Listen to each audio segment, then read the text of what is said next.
Hello, and welcome to our Bible study. I am, of course, Pastor Edwin, one of the pastors at St. Mark's, and I'm glad that you are able to join me as we continue our study of Samuel, Kings, and Chronicles. Today, we're actually going to finish up 1 Samuel and get to our first passage from Chronicles. Now, when we left things off last time, David had just defeated Goliath, the champion of the Philistines, and all the women of the towns were dancing and singing David's praises, sparking Saul's jealousy. Now, this narrative has direction. We know that David is going to become king, so we might anticipate certain things as this story unfolds. Historically, succession struggles can be among the most violent. And when one king is God's anointed, and the other king is one who is tormented by an evil spirit, well, you can expect things to get ugly. And yet, when we read these stories, we see that it is not sword and spear that make one king, but rather it is God's favor for David that ultimately sits him upon the throne. Now, Johnathan, Saul's eldest son, makes a covenant with David immediately following his defeat of Goliath. We're told, the soul of Johnathan was bound to the soul of David, and Johnathan loved him as his own soul. Then Johnathan made a covenant with David because he loved him. Johnathan stripped himself of the robe that he was wearing and gave it to David, and his armor, and even his sword and his bow and his belt. So why did Johnathan do this? Well, for one thing, it is clear that Johnathan and David are becoming very close friends. And considering the fact that Saul is going to be seeking David's life in a short order, and Johnathan is going to have to choose between his father and his friend. Jonathan's act of making covenant with David is interesting. And we're not told the particulars of the covenant, but maybe we get an idea of what's going on here by looking at the action and what is implied behind it.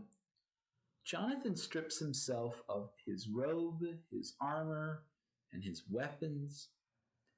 Perhaps this imagery suggests a kind of vulnerability that is conveyed by his disrobement, nakedness being vulnerability. Jonathan's actions also seem to mirror David's own actions just from the chapter prior. Remember how Saul gave him that armor to face Goliath, and David couldn't walk around in it, so he takes it off, trusting instead to rely on God's protection alone. Another interesting idea with this story is that what Johnathan gives up are weapons. They're signs of power. And given that Saul would soon pursue David, seeking his life, and the fact that Johnathan in the end refuses to take up arms against David, this is a foreshadowing of what is to come. Moreover, armor and weapons given over they're tools of earthly power, and kind of in a seeing, kingly power. And it's almost as if Johnathan already knows that David is the rightful ruler. And giving up these signs of earthly power acknowledges that they rightfully belong to David and not to Johnathan, Saul's son and heir. Now, the last time we left Saul, he was salty about the people ascribing to David the glories of battle he thought he alone should receive. As we've heard time and time again before, the next day, an evil spirit tormented Saul again. And as this was sort of the pattern, David comes to Saul and tries to soothe him with his music as he raved in the house, but it did not help. Saul actually took a spear and tries to kill David, but twice David eludes him. Saul can't bear to have David around anymore because he was afraid of David, and so he sent David out to be a commander of some of his troops. Now remember, David is still just a boy. He's clearly too young to serve in the army, and yet now Saul has had him appointed as a commander. And David is successful, and he wins many battles, and his fame grows, which of course doesn't help Saul's envy any. Saul eventually promises David his daughter in marriage. Perhaps this is an acknowledgement that David has become an important part of the kingdom, and he is supporting Saul in his reign. But Saul gets this idea that as a marriage gift, David is supposed to deliver to him a present of 100 Philistine foreskins. Now, the imagery is probably pretty grisly for us today, but the point of what's going on in the story is clear. Saul wants David dead, and he is hoping that the Philistines will take care of his little problem for him. But God is on David's side, and he is successful and ends up marrying Michal, Saul's daughter. Many, many times, Saul tries to kill David. And over again, David lives. David survives. Both Jonathan and his sister Michal, these two children of Saul, they try to intervene with their father on David's behalf. Jonathan changes his father's mind about killing David one time, but only once, only for so long, because Saul will be right back at it before long. And both siblings, they warn David when his life is at risk. Michal actually helps David escape. She lets him out at her window at night and then takes an idol and puts it in the bed, makes the guards think that David is still in bed with her. I think that's a sort of a cute little story. And then, we kind of get this impression that Saul's lunacy kind of comes and goes. He changes his mind several times about killing David, and David seems to forgive him. Now, I don't know about you, but trying to kill me would probably be a relationship ender. But David forgives Saul and seems to continue to serve Saul. Now, of course, Saul is king. David can't really defy him without serious consequences. So when Saul invites David to a feast over several days, David's not sure he's going to make it out alive. So he and Johnathan, they come up with this plan together. Jonathan's going to go and sort of make an excuse for David the first night of the party. And judging by his father's reaction, if it's positive, then David would join them. But if it's negative, Jonathan would warn David. And of course, Saul is enraged that David isn't there because he wants to kill him once again.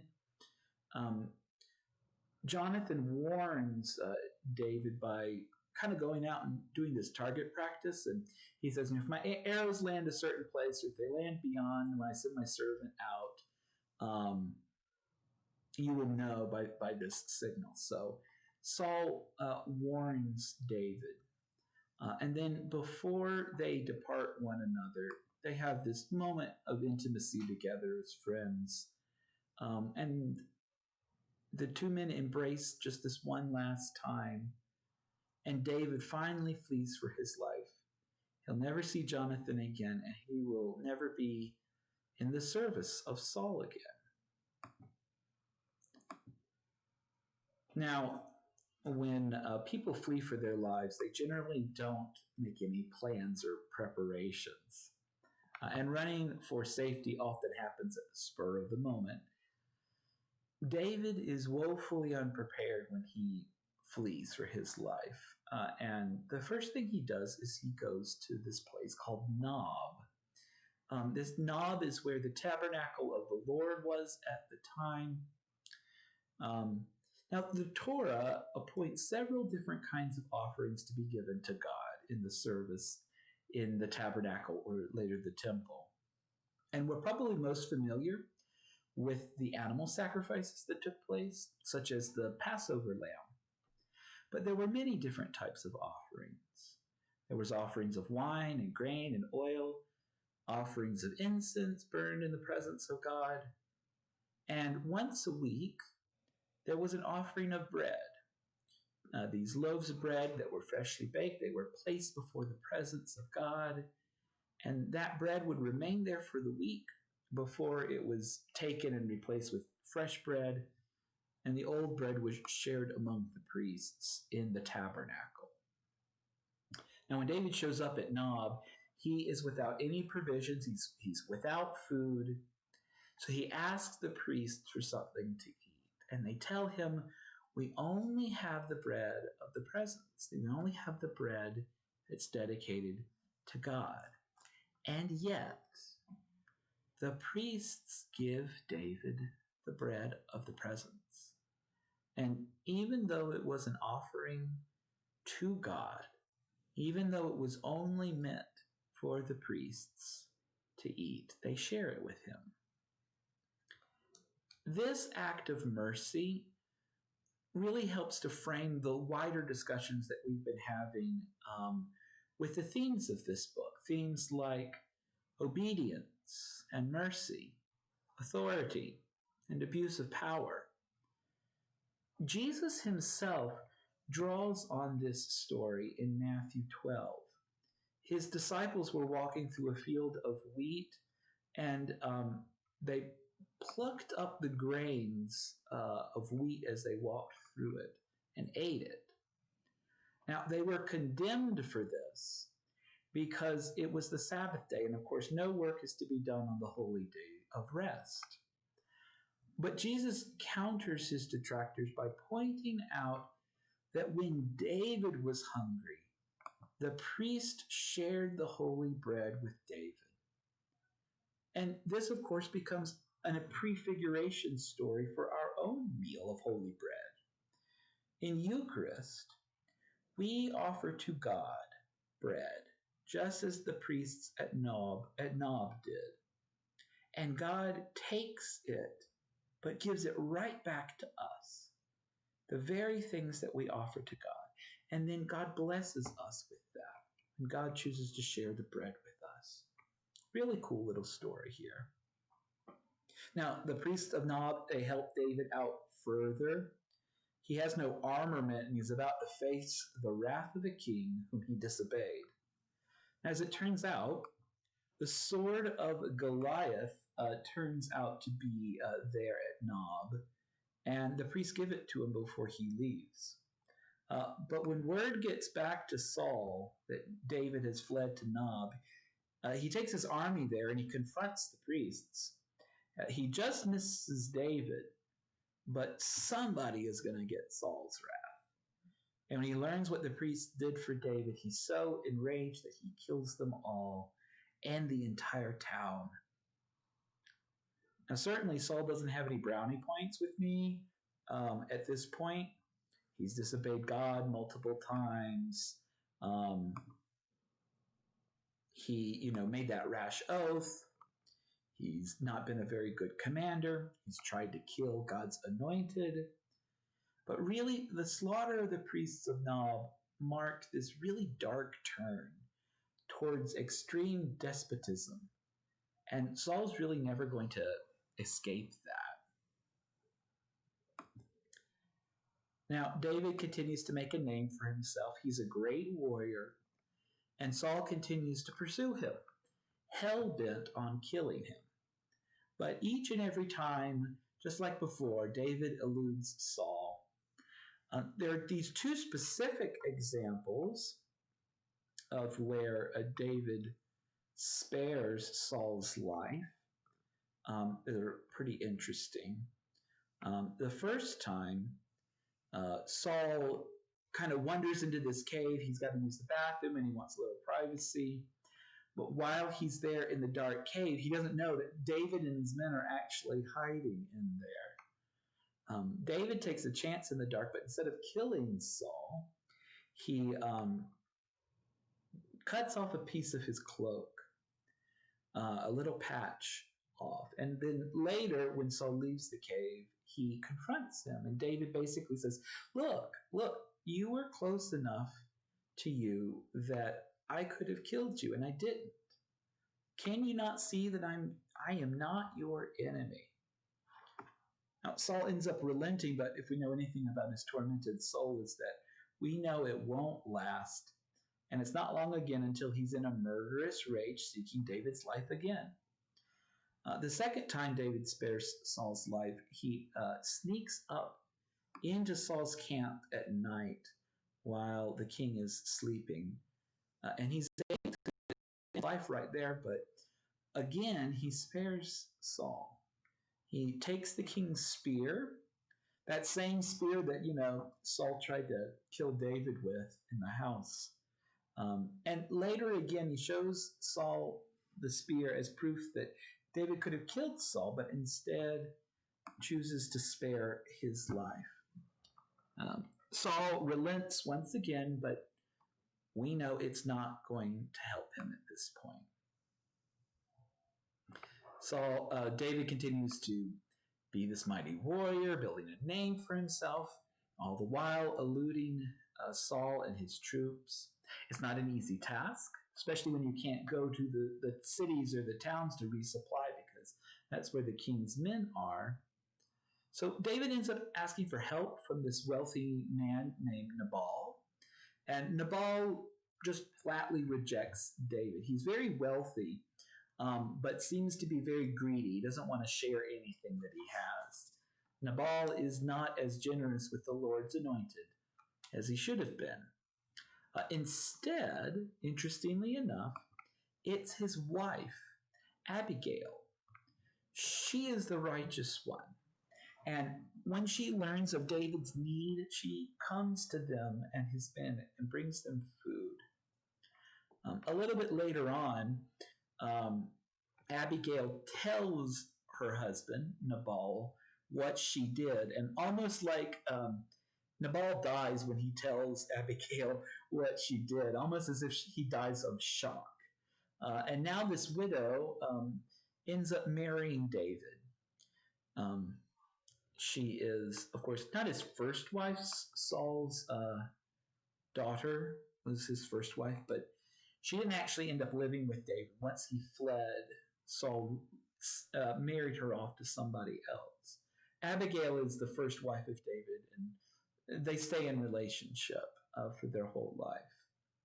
So sometimes you will see Abigail listed as David's first wife, even though that's kind of got a little asterisk by it.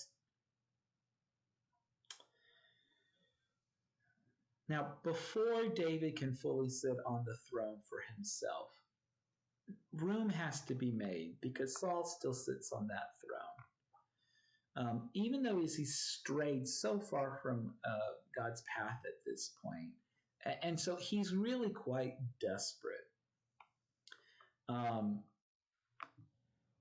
He's committed several, errors of judgment. And when he did that, Samuel, rejected Saul, turned his back on him, and they didn't talk after that time when Saul and Samuel departed, and they never saw each other again. Many years have passed at this point, and the two men never talked to each other. Samuel has died now, so even that confidant isn't present for Saul anymore. And Saul hopes that Samuel could have some sort of words of wisdom or guidance for him, anything to get him back in God's favor. And part of the tragedy of Saul's story is what we all know. which is that, in relationship with Samuel, there are some things that we humans can do that break relationships permanently. But even in death, Saul is not satisfied. And is he ever satisfied? The man whose reign has been characterized by him doing whatever he wants all the time, he's going to continue to do this with this funny little story from the end of Samuel. Here, Saul disguises himself and he goes to the witch of Endor and he asks her to bring up the soul of Samuel from the dead so the two of them might talk. Now, Saul actually, he disguises himself. And that is because there is a law in the Torah that says that you are not to consort. That necromancy, summoning people from the dead, is against God's law. And Saul actually has enforced this law by expelling the mediums from the land under threat of death. And so, once again, Saul demonstrates the utter hypocrisy that is displayed by so many despots. Rules for thee, but not for me. Even though he knows it's wrong, he pays the woman to bring up Samuel from the dead. And in doing so, she immediately understands that it is Saul. And she admonishes them, how can you do this to me? You are the one who's threatened my own life for doing this. And now you come to me asking me to bring up Samuel? And Samuel admonishes Saul too, and speaks of nothing but judgment to the king. Saul does try to ask for help. He's facing off against the Philistines once again, and now there is no chance he can win. But Samuel is clear. God has no words of guidance for Saul, for God's favor is now with David. Now, in the end, Saul would face the Philistines.